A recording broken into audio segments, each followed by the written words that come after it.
What could arguably be called the original large smartphone now gets competition from the Apple side of the camp. Hey, it's Josh Vigar from Android Authority. What's going on, everybody? And this is the iPhone 6 Plus versus the Galaxy Note 3. Now what we have here are two devices with an iconic design that's very easy to recognize. As Samsung has more experience in designing and building large phones, it shows in the streamlined lines of the Note 3 and its large screen-to-footprint ratio. But on the other hand, the iPhone 6 Plus is Apple's first foray into this category, and at least design-wise, it's proving to be a promising one. On the front, the big difference is the large bezels on the top and bottom of the iPhone 6 Plus. While they are necessary to accommodate the Touch ID home button and to preserve the iconic form factor, they do make the 6 Plus much larger than it probably needs to be. As a result, the 6 Plus is actually larger than the Note 3, even if its screen is 0.2 inches smaller. For the same reason, the Note 3 feels more compact, even if it's a bit thicker than the iPhone. But the iPhone 6 Plus has a metal construction all around with a curved design on all of the edges, while the Note 3 features a plastic build with a leathery texture on the back that we did find to be a nice bump up from the Note 2 before it. This gives it a soft feel and an excellent grip in the hand, and as opposed to the smooth iPhone, which can be pretty slippery in the hand. But that said, the metal body of the iPhone does feel pretty premium and makes for a durable device, as we've seen in our earlier drop test.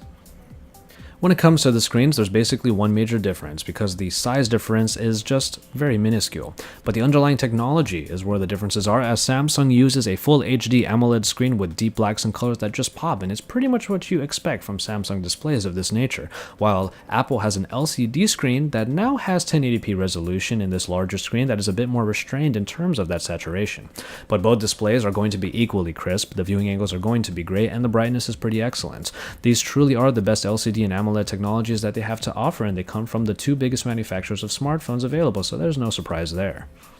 When you look at just the specs on paper, the Note 3 does seem to have more powerful specifications, but then again, we're talking about very different platforms and very different needs from both of them in their processing packages, because the 6 Plus comes with the dual-core new A8 processor and 1GB of RAM, but that is more than enough to make the device fly through its user interface and apps, apparently.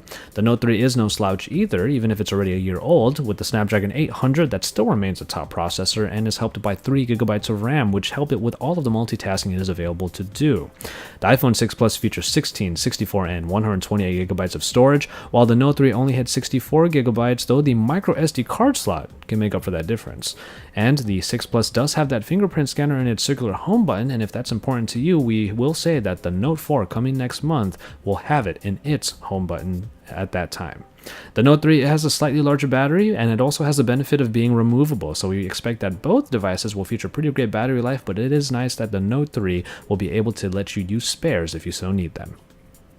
We make it over to camera, where we find a 13-megapixel rear camera shooter in the Note 3 that did a great job in bright scenes with crisp details and fine color reproduction.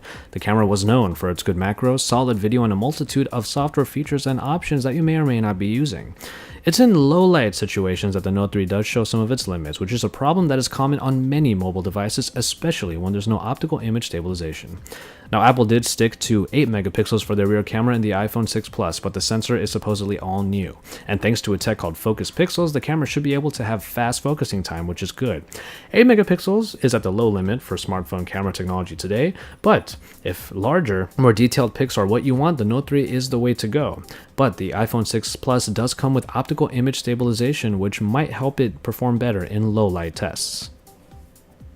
And finally, in software, we do see that the features of the Note 3 always revolve around the S Pen stylus, which is one of its main trump cards. You get features like the Air Command, S Note, floating apps, S Finder, handwriting recognition, and all that you would need in order to feel even more executive when it comes to your large form factor device.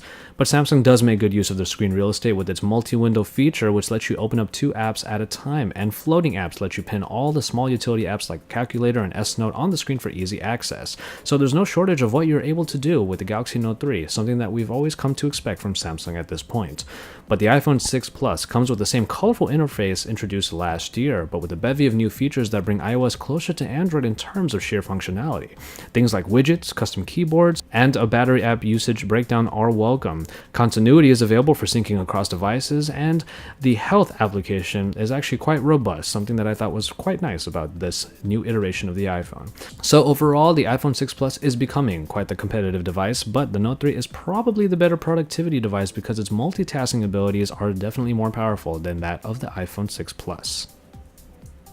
And so there you have it for this look at the iPhone 6 Plus, the brand new large phone by Apple against the Galaxy Note 3, probably one of its closest competitors. It's definitely going to be one of the phones that gets the buzz around the iPhone, but the Galaxy Note 4 is just on its way, and you can bet that we're going to do a comparison between that and this new iPhone 6 as well. So keep it tuned here for that and even more on the iPhone line as we take a look at it against the Android competition. Of course, we are Android Authority, and we are your source for all things Android.